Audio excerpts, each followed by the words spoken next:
हाँ जी दोस्तों, अन प्लस लन पर आपका स्वागत है। तो आज हमने देखा है कि मार्केट हल्की सी ऊपर आई है। सेंसेक्स तकरीबन 350 पॉइंट और आपकी निफ्टी 116 पॉइंट के ऊपर आई है। थोड़ी बहुत मार्केट ग्रीनरी में आई है। अब हम बात करेंगे ट्रंप और ईरान की। तो ट्रंप साहब ने सिर्फ 10 दिन दिए हुए हैं ईरान को कि भैया तो एग्री हो जा, नहीं तो बैड थिंग्स आगे, मतलब बुरा समय आने वाला है आगे।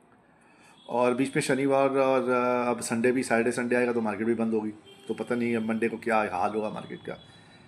और इसका इम्पैक्ट जो होगा मार्केट पे या वर्ल्ड मार्केट पे तो नेगेटिव ही होगा। जैसे हमारा ऑयल इंक्रीज़ हो जाएगा, ऑयल ऑयल के दाम बढ़ जाएंगे तो इकोनॉमिक ग्रोथ पे भी फ़र्क पड़ेगा। और इसमें ईरान भी कम नहीं है। ईरान ने थप्पड़ मारा है सीधा इसके ऊपर, ट्रंप के ऊपर, क्या स्लैप ऑन द फेस। कहता है, ईरान ने कहा है अमेरिका को कि चौड़े होने की ज़रूरत नहीं है, हमने भी अपना ट्रिगर पे हाथ रखा हुआ है। ट्रंप साहब को बोला है। हर जगह अपनी मनमानी करता रहता है ट्रंप ये। तो अब देखो, अगर सट्टा बाजार में हम देखेंगे तो 90% लोग कह रहे हैं कि ये ईरान और इसका क्या कहते हैं, अमेरिका का युद्ध होगा। और यूएस में डिमांड बड़ी अजीब अजीब सी है। ट्रंप की डिमांड, वो डिमांड करता है कि तुम अपना पूरा जो न्यूक्लियर का काम है पूरा बंद कर दो, पूरा ख़त्म कर दो अपना न्यूक्लियर का। मतलब कहता है कि जो तुम्हारा यूरेनियम एनरिचमेंट का जो काम होता है उसको हॉल्ट कर दो। हाँ जी, उसको कहते हैं हॉल्ट कर दो और न्यूक्लियर वेपन्स अपने ख़त्म कर दो पूरे। तो ये तो जो ट्रम्प साहब मांग रहे हैं, ये कोई देश इतनी आसानी से तो करेगा नहीं। अपने अपने आप को तो सरेंडर करने वाला हिसाब हुआ। और अमेरिका ने बहुत मैसिव बिल्डअप कर रखा है अपना, क्या कहते हैं, सेकेंड एयरक्राफ्ट कैरियर भी इन्होंने लगा दिया है ईरान को परेशान करने के लिए या जो भी युद्ध करने के लिए। और साहब ऐसा है ना, ये सब करने से इकोनॉमिक अनसर्टेनिटी पैदा होगी और तो कुछ होना नहीं है। और जितनी अनसर्टेनिटी पैदा होगी उतना अपना शेयर बाजार के लिए तो ख़राब ही है। शेयर बाजार को तो सर्टेनिटी अच्छी लगती है, अनसर्टेनिटी तो बिल्कुल दुश्मन है शेयर बाजार की। बुल वालों की और बैर वालों की सबसे बड़ी दोस्त है।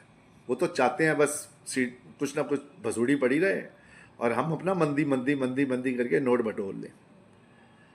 अब और देखो, इंडिया का डॉलर वैसे कम हो रहा है, 90.96 के आसपास भाव चल रहा है इसका। वो वैसे इंडिया के लगी हुई है उसमें हालत ख़राब।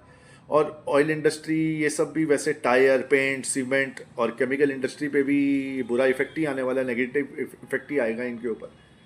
तो कुल मिला के देखोगे तो बाजार के लिए तो जो ईरान और ये अमेरिका का युद्ध का जो स्ट्रक्चर बन रहा है, ये तो लंबे लंबे टाइम तक नेगेटिव ही रहने वाला है मार्केट। बड़ा इससे मार्केट को कुछ पॉजिटिव नहीं होगा। बस ये है कि जैसे केमिकल सेक्टर हो गया, टायर हो गए, आपके पेंट हो गए, सीमेंट हो गए, केमिकल इंडस्ट्री, इन सब के लिए तो बहुत बुरा असर पड़ेगा। नेगेटिव ही नेगेटिव है इन पे। और पॉजिटिव तो कोई सेक्टर है ही नहीं। पॉजिटिव तो यही है, बस सोना और चांदी है, बस यही ऊपर आएंगे, या मेटल इंडस्ट्री आएगी ऊपर।